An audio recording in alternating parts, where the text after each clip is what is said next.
नमस्कार, सी न्यूज़ भारत पर वक्त हो चुका है न्यूज़ बुलेटिन का। मैं हूं अखिलेश पांडे। इस बुलेटिन में हम बात करेंगे बिहार के बस्तर की, जहां विधायक लखेश्वर बघेल भूमि पूजन व लोकार्पण समारोह कार्यक्रम में हुए शामिल। आगे चर्चा करेंगे राजस्थान के झालावाड़ की, जहां लावासल में राष्ट्रीय खाद्य सुरक्षा मिशन के तहत समूह अग्रिम पंक्ति प्रदर्शन कार्यक्रम का हुआ आयोजन। साथ ही बात करेंगे कन्नौज की, जहां सदर कोतवाली में बिजली विभाग की लापरवाही से गई किशोर की जान। और भी तमाम खबरों पर आइए विस्तार से करते हैं चर्चा।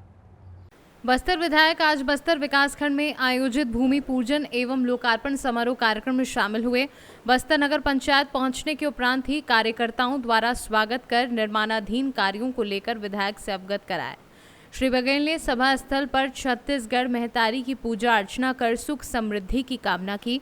बस्तर विधायक बप्रपा अध्यक्ष लखेश्वर बघेल ने 17 करोड़ 31 लाख 26 हजार की लागत से 83 विकास कार्यों का लोकार्पण एवं भूमि पूजन किया, जिसमें 1057 करोड़ 57 लाख 91 हजार रुपए की लागत के 14 विकास कार्यों का भूमि पूजन तथा 3 करोड़ 87 लाख 62 हजार रुपए की लागत के 15 विकास कार्यों का भूमि पूजन एवं 2 करोड़ 54 लाख 24 हजार के 48 विकास कार्यों का लोकार्पण किया गया व 61 लाख 49 हजार का लोकार्पण शामिल है। बस्तर से सी न्यूज़ संवाददाता तुलसीराम ठाकुर की रिपोर्ट। जौनपुर जिला के शाहगंज के रॉयल ब्यूटी पार्लर की निर्देशिका पूजा अग्ररी ने क्षेत्र की सीमा से सटे सूरापुर क्षेत्र में आयोजित खोज ऑफ टैलेंट में प्रथम स्थान प्राप्त कर जिले का नाम रोशन किया है।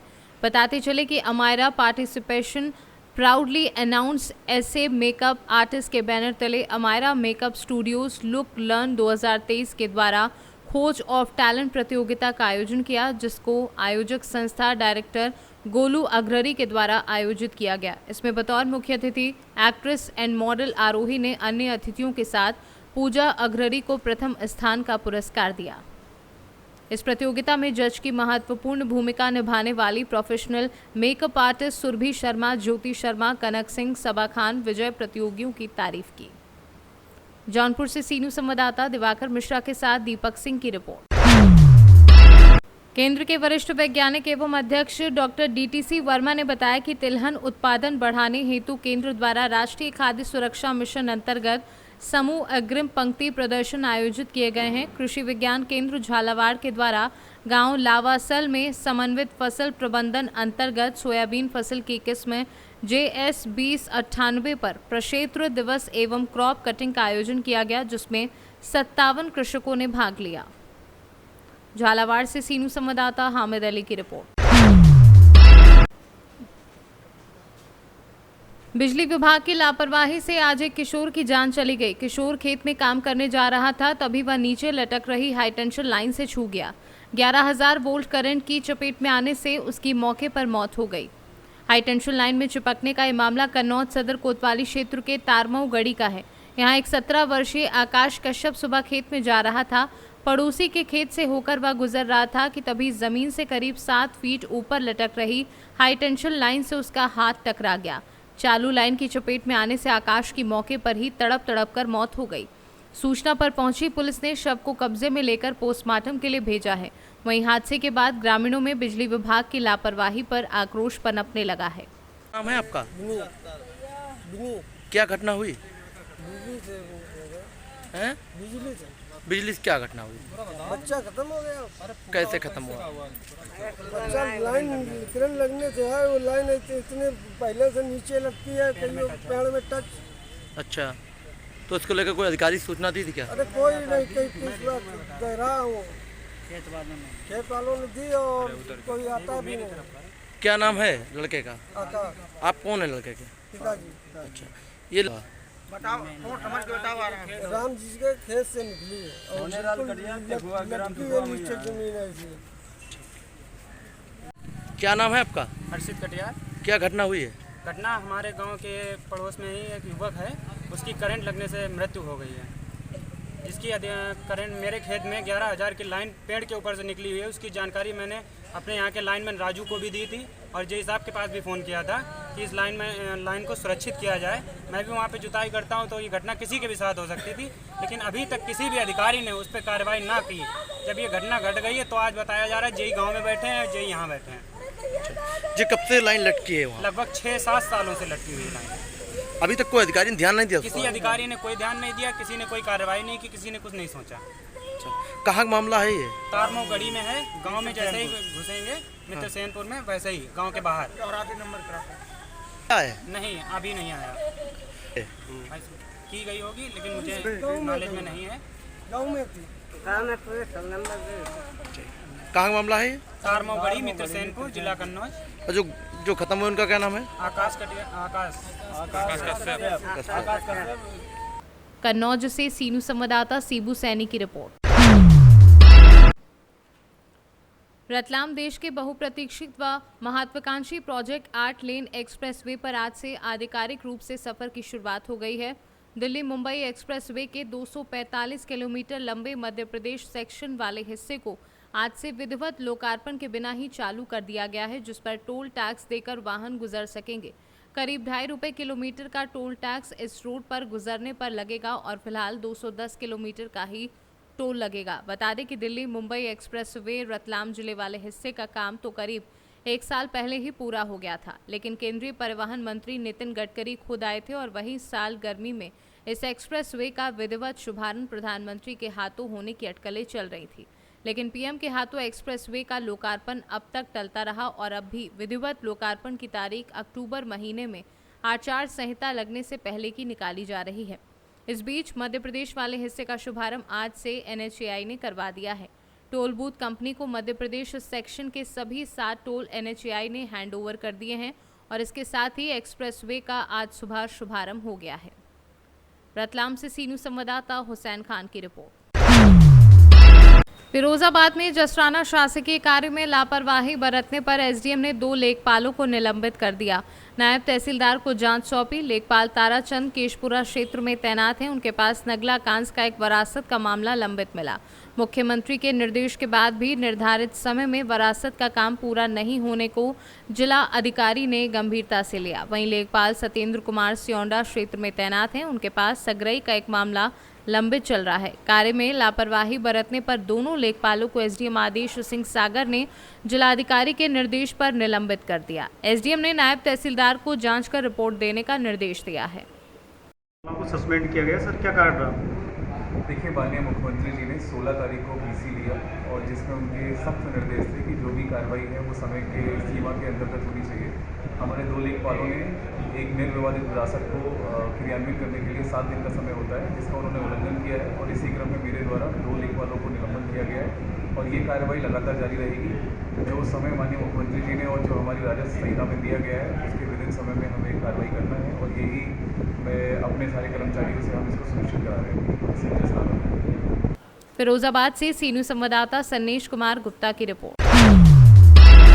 जिलाधिकारी डॉक्टर उज्जवल कुमार की अध्यक्षता में बुधवार को विकास भवन सभागार में किसान समाधान दिवस आयोजित किया गया। जिलाधिकारी ने समाधान दिवस में आए सभी कृषकों की कृषि से संबंधित एक कर समस्याओं को गंभीरता पूर्वक सुना और संबंधित अधिकारियों को तत्परता के साथ निस्तारण करने के निर्देश दिए। उन्होंने कोल्ड स्टोरेज को लेकर आलू किसानों की समस्याओं को लेकर निस्तारण करने के लिए मौके पर उपस्थित जिला उद्यान अधिकारी को निर्देशित दिया कि वह कोल्ड स्टोरेज स्वामियों के साथ वार्ता कर किसानों की आ रही समस्याओं का निस्तारण कराएं। आयोजन किया गया है, किसानों की क्या समस्याएं थी, कितनी समस्याओं का निराकरण किया जाए और क्या प्रदेश सरकार की योजनाएं हैं, जी बताइए। आज जनपद फिरोजाबाद में किसान समाधान दिवस का आयोजन किया गया, जिसमें सभी अधिकारी और सभी किसान बंधु यहाँ पर मौजूद थे। उनको उन्नत कृषि के संबंध में जानकारी दी गई। इसके अतिरिक्त जो सरसों का बीज आया उसका वितरण भी किया गया। साथ ही साथ उनकी समस्याएं जो पिछली बार ली गई थी उसका निस्तारण के बारे में बताया गया। वो ज़्यादातर समस्याओं का निस्तारण कर दिया गया था। कुछ समस्याएं जो इस समाधान दिवस में आया था वो कुछ बिजली से रिलेटेड समस्याएं थी, जो इसमें बिजली के अधिकारी द्वारा आश्वस्त किया गया है कि उसको जल्दी निराकरण करा दिया जाएगा। साथ ही बैंक से रिलेटेड कुछ समस्याएँ थी, जिसमें किसान क्रेडिट कार्ड में लोन लेने में कुछ समस्या आ रही थी। उसके बारे में भी जो संबंधित अधिकारी थे उन्होंने आश्वस्त किया है कि इस समस्या का निराकरण भी करा दिया जाएगा। फिरोजाबाद से सीनू संवाददाता सन्नेश कुमार गुप्ता की रिपोर्ट। कैमूर जिले के रामपुर प्रखंड अंतर्गत प्रखंड मुख्यालय के प्रांगण में प्रखंड विकास पदाधिकारी दृष्टि पाठक की अध्यक्षता में स्वच्छता ही सेवा कार्यक्रम अंतर्गत 1 दिवसीय उन्मुखीकरण के साथ साथ प्रखंड परिसर से बेलाव बाजार होते हुए सिंचाई कॉलोनी तक झाड़ू और डस्टबिन के साथ सफाई की गई। कार्यक्रम का शुभारंभ मुख्य अतिथि प्रखंड प्रमुख भूरा सिंह, पंचायती राज पदाधिकारी दिव्य शक्ति, आपूर्ति पदाधिकारी तेजस्विनी आनंद, डॉक्टर प्रिय शंकर कुमार, उप प्रमुख सुनील सिंह यादव, बीडीसी जहांगीर अंसारी के द्वारा संयुक्त रूप से दीप प्रज्वलित कर किया गया। संचालन पूर्व एसआरपी राम प्रवेश तिवारी ने किया। मौके पर बेलाव थानाध्यक्ष विनय कुमार को क्षेत्र में उत्कृष्ट कार्य को देखते हुए प्रखंड प्रमुख, प्रखंड विकास पदाधिकारी व मुखिया के द्वारा अंग वस्त्र एवं मोमेंटो देकर सम्मानित किया गया। कैमूर से सीनू संवाददाता राम प्रवेश तिवारी की रिपोर्ट। शासन ने बीते दिनों प्रशासनिक सेवाओं में कई बड़े अधिकारियों के ट्रांसफर किए थे, जिनमें से रायबरेली जिला भी था, जहां पर रायबरेली की कमान संभाल रही माला श्रीवास्तव का ट्रांसफर कर दिया गया था। उनकी जगह पर कासगंज की जिलाधिकारी हर्षिता माथुर को रायबरेली की कमान सौंपी गई थी, जिस कड़ी में आज नवागंतुक जिलाधिकारी हर्षिता माथुर ने रायबरेली जिले की कमान संभाली। उन्होंने पत्रकारों से वार्ता करते हुए बताया कि उनकी पहली प्राथमिकता शासन स्तर पर जो भी योजनाएं चल रही हैं उनको धरातल पर उतारना है। इसके साथ ही शिकायतों का आंकड़ा कम करना है, जिससे सभी लोगों को शासन की तरफ से चलाई जा रही समुचित योजनाओं का लाभ मिल सके। वहीं जिले की सड़कों के बारे में बताया कि अभी चार्ज लिया है। आप लोगों के माध्यम से जो भी शिकायतें या जिले में जो भी अवैध गतिविधियां संज्ञान में आएंगी उन पर कड़ी कार्यवाही की जाएगी। प्राथमिकताएं रहेंगी। देखिए, मैं आज जैसा आपने कहा, मेरा आज पहली बार यहाँ पर आगमन हुआ है और जिलाधिकारी रायबरेली के रूप में मुझे अपनी सेवाएं प्रदान करने का एक अवसर मिला है। प्राथमिकताओं में निश्चित रूप से सबसे पहले जो जन सुनवाई के कार्य हैं, जन सुनवाई आम जनमानस की जो समस्याएं हैं उन पर हमारा बहुत जोर रहेगा कि हर स्तर पर, चाहे वह विकास विभाग हो, चाहे राजस्व विभाग हो, तहसील थाना स्तर, जहाँ भी सभी स्तरों पर जन सुनवाई का कार्य अच्छी तरीके से किया जाए। विकास कार्यों में जो हमारे महत्वपूर्ण कार्य हैं, जिनको सक्षम स्तर पे या अलग अलग जगह पर समीक्षा के माध्यम से जिनको गति देनी है, उसके लिए हमारा प्रयास रहेगा। शासन की तरफ से जो शीर्ष प्राथमिकताओं की स्कीम्स हैं, जिनको हम फ्लैगशिप स्कीम्स के नाम पे जानते हैं, उन सभी में भी अच्छा कार्य किया जाएगा। स्वास्थ्य और शिक्षा, सभी जो संबंधित विभाग हैं, उन सभी में कोशिश हमारी रहेगी कि हम अच्छे से अच्छा कार्य करें। रायबरेली से सीनू संवाददाता देवराज की रिपोर्ट। चुनाव नजदीक आने को है, यहाँ बीजेपी को लगा एक बहुत बड़ा झटका। 24 में चुनाव आने को है। राजेश पटेल चौक छापरी पंचायत शहर आज बीजेपी को छोड़ कांग्रेस में शामिल होने के लिए कमलनाथ जी से रूबरू हुए। ये चौंका देने वाली बात है कि शिवराज सिंह चौहान की विधानसभा से राजेश पटेल 1500 लोगों को लेकर कांग्रेस में शामिल हुए। बुधनी विधानसभा के छापरी से 250 गाड़ी में 1500 लोगों को लेकर पहुंचे, जिसमें दलित समाज, आदिवासी समाज, अन्य समाज को लेकर भोपाल कांग्रेस में शामिल होने के लिए पहुंचे। बताइए। मैं राजेश पटेल, ग्राम पंचायत छापरी। आप ही भोपाल जा रहे हैं, पूरा क्या मामला है? हाँ, क्योंकि हम जो है कि कमलनाथ जी के उसमें नेतृत्व में फिर से सरकार बनेगी उनकी, और मैं आज कांग्रेस पार्टी ज्वाइन कर रहा हूँ कमलनाथ जी के समक्ष। इसमें करीब कितनी गाड़ी और कितने लोग होंगे? हाँ, ये तो बहुत बड़ा जनसमूह है।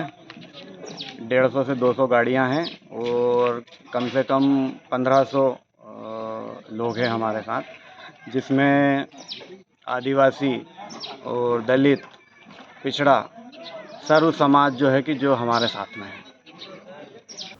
सीहोर से सीनू संवाददाता कन्हैया नाथ की रिपोर्ट। फिलहाल के लिए इस न्यूज़ बुलेटिन में बस इतना ही। देश दुनिया की तमाम खबरों के लिए देखते रहें सी न्यूज़ भारत। हर खबर आपके साथ, आपके हाथ।